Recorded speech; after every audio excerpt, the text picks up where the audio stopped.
The world is always ending for someone. These words from fantasy author Neil Gaiman seem to ring truer every day. And for some of us, it feels like the world has been slowly ending for, coming up on about 19 years now in September. But Derrick, you might ask, isn't that just life? All made up of countless little deaths and big endings?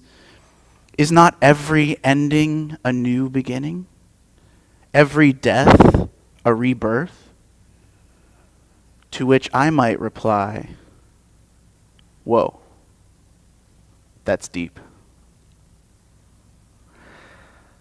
As we sit on the precipice of what may very well be the end of our world as we know it, not in any biblical fire and brimstone kind of way, but in subtler, though no less tangible ways. We dangle our feet over the edge and stare down into infinitely deep wells of uncertainty and possibility.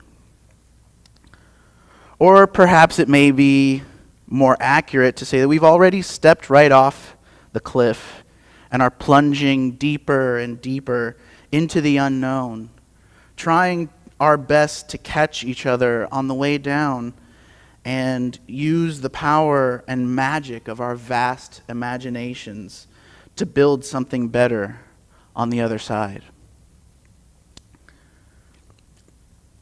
Maybe it seems odd to say this, but in times like these, I believe our imagination is perhaps more indispensable than ever. As we aspire to create a better world from the remains of the old, we turn to stories to console us and inspire us. Our stories are our very own mythology. They're how we make meaning. Stories like The Golden Key, published in 1867 in England, this story, which, according to author George MacDonald, exemplifies the opening and awakening of the childhood imagination, also has a bit of a dark side to it. See, in 19th century England, the Industrial Revolution was just beginning to take off.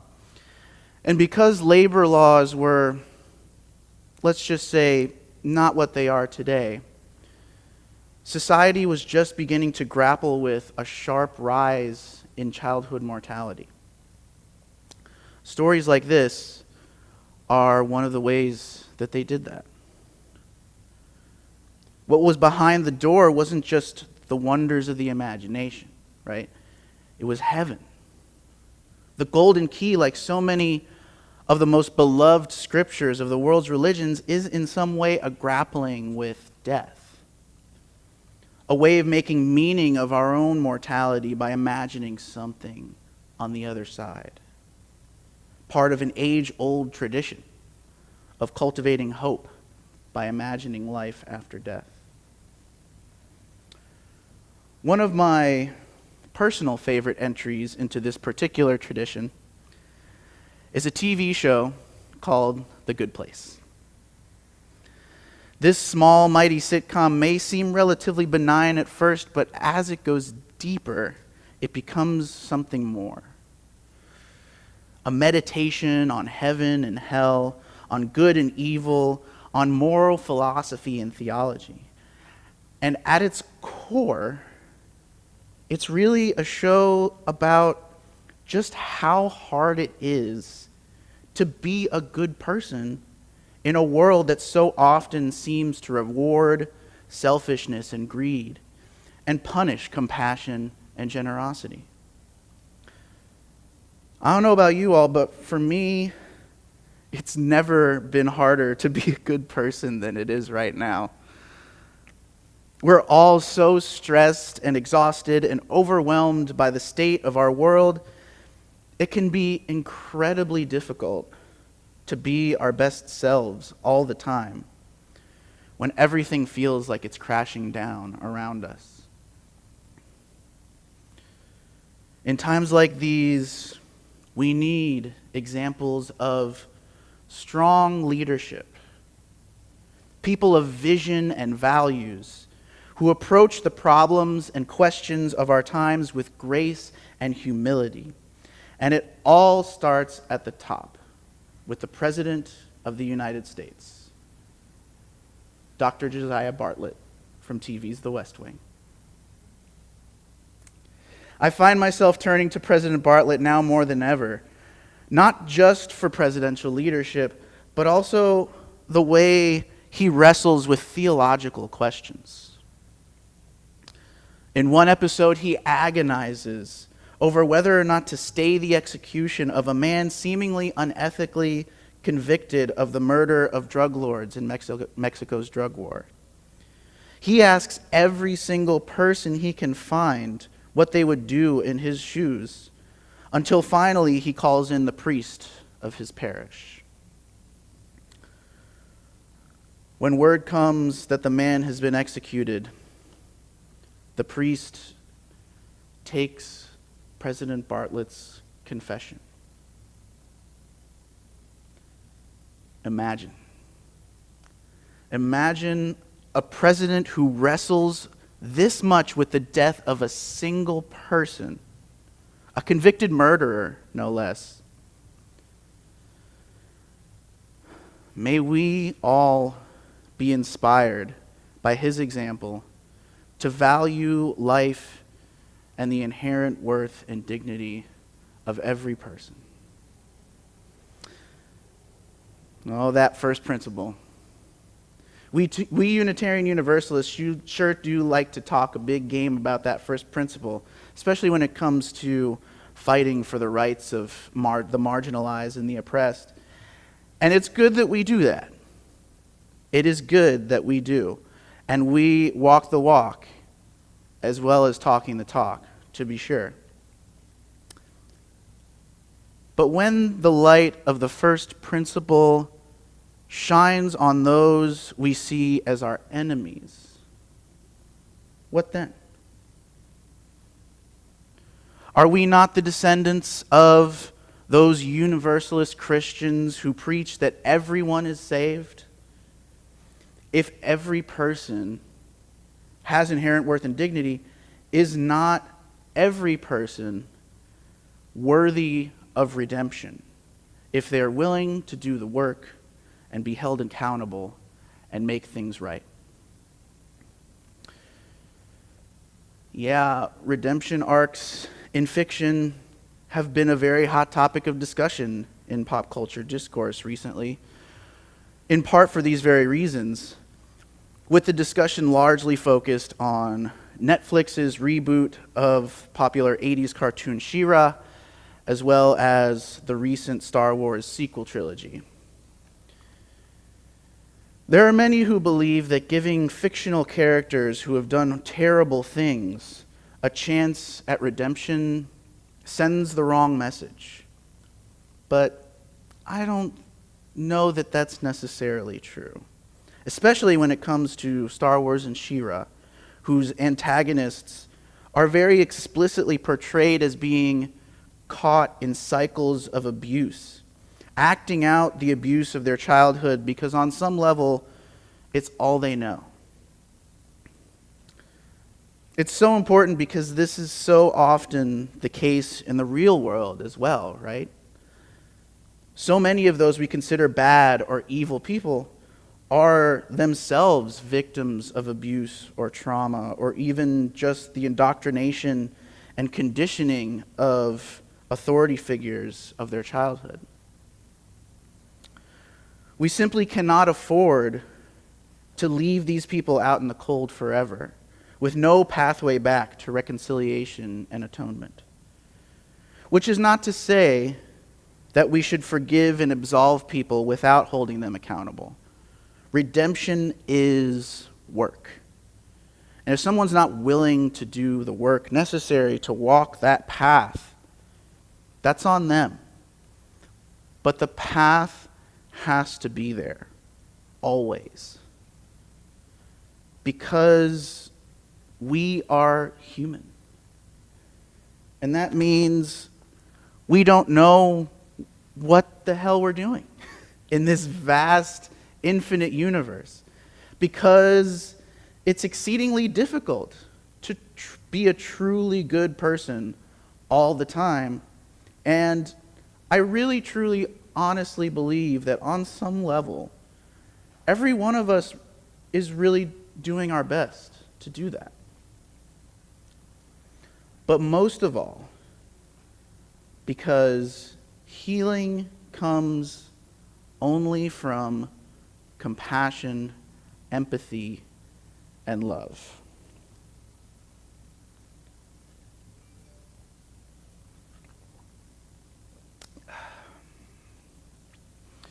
With the middle of May marking the anniversaries of several Star Wars films, and tomorrow being the 43-year anniversary of the original Star Wars, and with all the discourse going on around the sequel trilogy recently ending, I've been thinking a lot about what this modern myth means to us as a society. And there really is no better distillation of it than that of its creator, George Lucas, who says, "Love people. That's basically all Star Wars is." But the question of what it means to love people is a big one, and one that perhaps is now even more relevant than ever. And when I wrestle with this question, one thing always seems to come to mind above all else. Love your neighbor as yourself. Yeah, you know me, I can't stand up here and talk about love without bringing Jesus into it, so. But I will say this, in my study of the New Testament, something came to my attention that I found really fascinating. Jesus' great commandment, love thy neighbor as thyself, is seemingly kind of seen as a call to selflessness, right? But I actually found some meditations in my studies that took a little bit of a different view, and it really spoke to me. This idea that perhaps Jesus wasn't merely calling upon us to love our neighbor radically and selflessly. Maybe, just maybe, he was also saying that on some level, how we love our neighbors is inextricably connected to how we love ourselves. Not necessarily that we can't love our others if we don't love ourselves, because that, of course, can get very problematic, particularly for those struggling with mental illness and struggling with being able to love themselves. But more this idea that loving others to the exclusion of ourselves is simply unsustainable.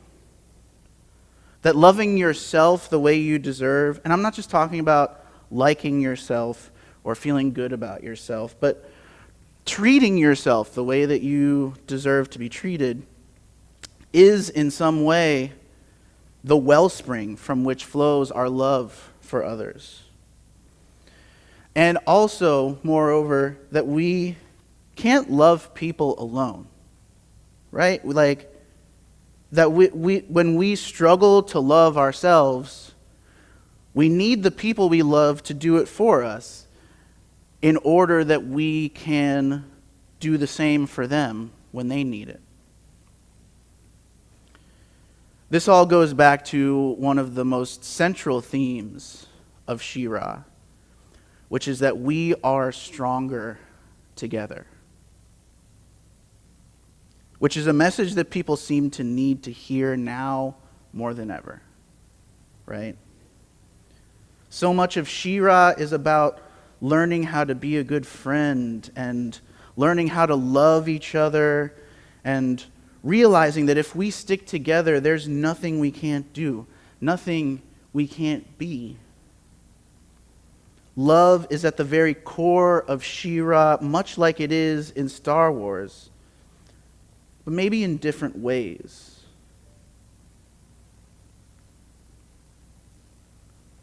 Because another thing George Lucas has said in the past is that the dark side of the Force represents selfishness, while the light side represents selflessness.